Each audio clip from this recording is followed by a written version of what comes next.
Let's take a look at these Eastie wooden spoons, and particularly why these are the best spoons for having a cooking class or cooking workshop.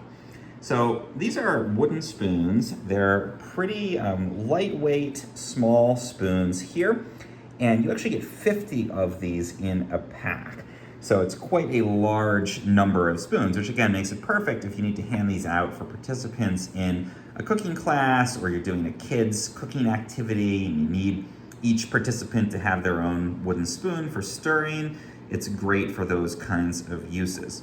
Now, I would say that the quality of the spoons is such that you're probably not going to use this for years in your own home kitchen. I think, again, it's perfectly good quality for, using it a couple of times for a group. But I have had situations where some of them kind of split and things. These are in pretty good shape. But you can see there's some variation in the coloration on some of these. You can get little cracks and things like that. So I would say it's not like a one-time use, but it's something you'll probably use for the cooking session that you're doing. Maybe your participants take these home and they can use them a couple of times, but it's not a wooden spoon you're gonna have in your kitchen for many, many years. It's really designed to be, again, for that kind of, short-term use, and for that, they're really perfect.